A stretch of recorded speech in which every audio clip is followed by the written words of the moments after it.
Dukomeje bavandimwe kuri uriya murongo n'ubundi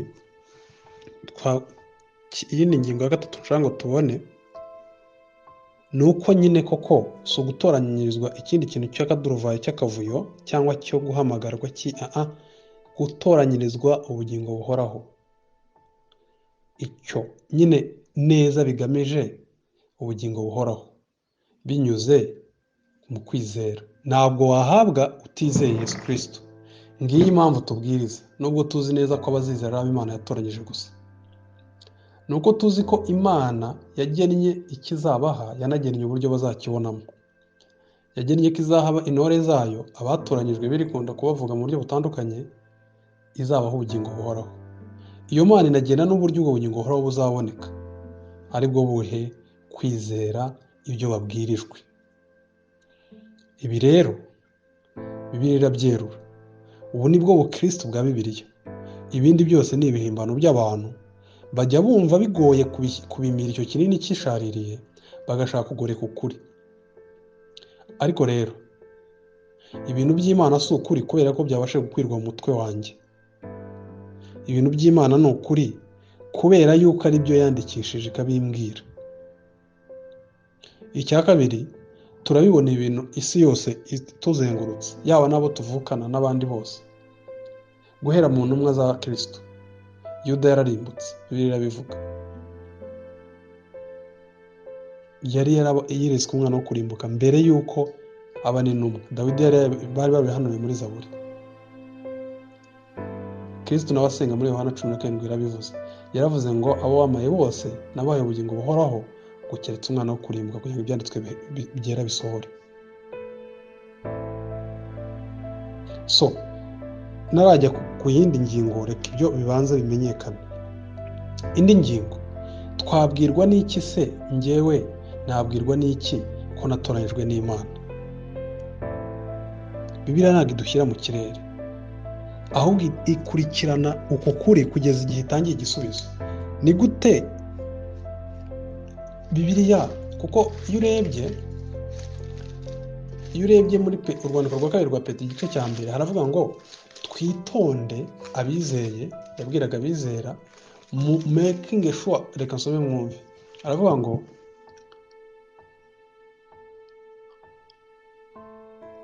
umurongo wa 10, Petero wa kabiri igice cya mbere, nicyo gituma bene data mukwiriye kurushaho kugira umwete wo gukomeza guhamagarwa no gutoranywa kwanyu, kuko nimukora ibyo ntabwo muzasitara na hato. Ni ukuvuga ngo mukwiriye gukomeza guhamagarwa no gutoranywa kwanyu. Mu cyongereza ntabwo bivuga neza, haravuga ngo make your election sure and certain. Ni nko kubwira abizera ngo hari ibintu wowe ugomba kumenya no kwigenzura ukabyibonaho, kugira ngo umenye ko koko wizeye, kuko nibyo bitanga ubugingo buhoraho. Ntabwo ubugingo buhoraho ari Imana, ntabwo ari ibihembo, ahubwo ni impano y'Imana ihereza abo yitoranyirije. Ariko ahari kugira ngo hatagira umuntu uzaba mu cyuka yishuka. Nibyo koko nitoranya, nibyo koko niyo itanga ubugingo buhoraho, nibyo koko nitanga impano yo kwizera. Ariko iyi Mana yanagennye ko uyu muntu nyir'ubwite, nyir'ukubuhabwa, ahabwa ibimenyetso bimubwira ko koko abufite. Ngiyo ukuntu igira urukundo rugaye rutagira iherezo. Nguyu ukuntu idashaka ko tuba mu kaduruvayo. Hari ibintu mu byanditswe bigenda mbona nkatangara, nkavuga njye nk'umuntu sinzi ko ibyo bintu nyine ubwo bwenge sinari kububona bwo guhereza abantu b'Imana ihaye ubugingo buhoraho byari bihagije. Imvuze ngo ngiye kubitanga ko abantu bahabwa ubugingo buhoraho gusa bakizera, hanyuma bakabubona. Ariko Imana si ibyo ishaka byonyine, inashaka ko ngo umunezero uba muri twebwe ari mwinshi kubera kuba twarizeye. Murabizi mu Bafilipi 4 Paul yandika ngo mwishime. Ndabivuze ngo mwishime, bisubiramo inshuro nyinshi ngo mwishime iteka. Yohana urwandiko rwe rwa mbere igice cya 5 ngo ndababwira uko kuri kugira ngo muze mufatanye natwe mu busabane turimo na Data n'ubutatu butagatifu abizeye, ngo kugira ngo umunezero wanyu ube mwinshi. Imana irema Adamu na Eva, yabashyize muri Edeni, ngo ibaha ibyo kurya ngo ibaha n'ibintu binezeza amaso kubireba. Nyine si gusa kuba yabaha ibikenewe by'ibiryo, ahubwo inarengaho, inita ku munezero. Nibyo rero Bibiliya yandika ivuga ngo namenya ne koko natoranyijwe n'Imana. Gihamya ni iyihe? Ubwo umwuka wera avugiye mu kanwa ka Petero akavuga ati ibyo bintu ugomba kubimenya, nuko nyine nta guhitamo uruhande mpagarara, ahubwo ngomba kureba ibyo Bibiliya ivuga nkabikora. Nyine ubwo biri na possible kubimenya, biranashoboka ko byamenyekana. Pawulo rero yaranditse Abatesalonike ba mbere, ubwo ndimo ndasubiza kuri icyo kibazo, twabimenya dute? Abatesalonike ba mbere igice cya mbere umurongo wa 4 aravuga ngo bene data bakundwa n'Imana, tuzi ko mwatoranyijwe nayo.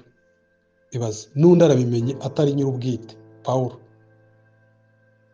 kuko ubutumwa twahawe tubutabagezaho ari amagambo gusa, ahubwo bwabagezeho bufite imbaraga n'umwuka wera no kubemeza mudashidikanya. Icya mbere nuko ubutumwa bwiza bw'ubuntu bw'Imana iyo bukugezeho bisa nkaho ari, nagereranya n'umubyeyi watwite. Nyine ntago wabyirengagiza, arabimenya byanze bikunze. Guhera igihe Imana yagennye agomba kumenya ko yatwite, ubuzima burahinduka kuzageza igihe amezi 9 arangiriye. Nguko ubutumwa bwiza bukugezeho. Ndageranya mu by'umubiri kugira ngo tubyumve. Habaho icyo Bibiliya yita revolution, new creation, resurrection, kuzurwa, kubyarwa ubwa kabiri, kugirwa icyaremwe gishya. Twabyizeho. Ubutumwa bwiza uwo bwinjiye, ibyo byose biba byamukorewe, bimugeraho bufite imbaraga zo bya bindi abandi bakerenza, bya bindi abandi bumva ari amagambo nyine guhoza ku munwa. Hari abantu bajya bagira ubute n'ubutumwa bwiza, ariko mwe muhoza ku munwa ko umuntu akizwa n'ubuntu. Nigeze kumva nabo bandi ngo muri restoration ngo bavuga ngo twibanda mu Baroma, tutibanda mu se ijambo rya data.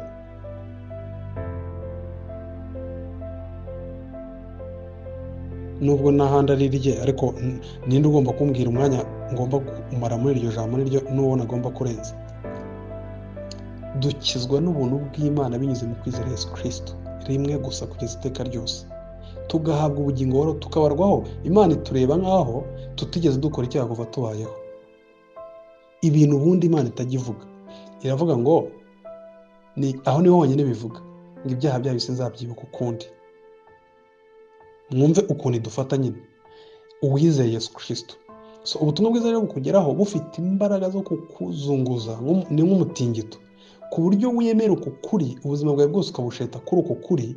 Ikintu cyose utekereza, inzozi zose ufite, igupfa kwawe, kubaho kwawe, iterambere rya buri kintu kikazenguruka kuri ubu butumwa bwiza. Ibyuzuye umutima bisesekara umunwa, n'ibyo uvuga, n'ibyo utekereza, n'ibyo wifuza, n'ibyo urota, mbese buragucengera koko nk'umunyu winjiye mu gisebe cyangwa mu gikomere. Icya mbere, ubutumwa bwiza bukakugeraho bufite icyo buvuze, atari amagambo gusa, ni amakuru nongeyeho, ukizera uko kuri, ukamenya ko uwera n'umuziranenge. Ikindi, mumaze kwakira ijambo ry'Imana mu makuba menshi, mufite ibyishimo by'umwuka wera, ibyo byishimo nabyo birashibuka mu mutima wawe. Nicyo cyatumye muba icyitegererezo cy'abizera bose. Aho bose kwizera kwanyu mwizera Imana kwaramamaye, nicyo gituma tutagira icyo tubwira abantu. Mwahindukiriye Imana, mwimuye ibigirwamana ngo mubone uko mukorera Imana nyakuri kandi ihoraho. Muri uko kwizera havukamo ikintu cyitwa guhindukira uwo ari we wese, n'ibyo baba bakugaburiye byose, n'ibyo za ngeso Bibiliya ivuga ngo z'urukozasoni zo gukizwa twahawe na basogokuruza, z'amoko z'iki, uzitera umugongo ukareba Kristo gusa.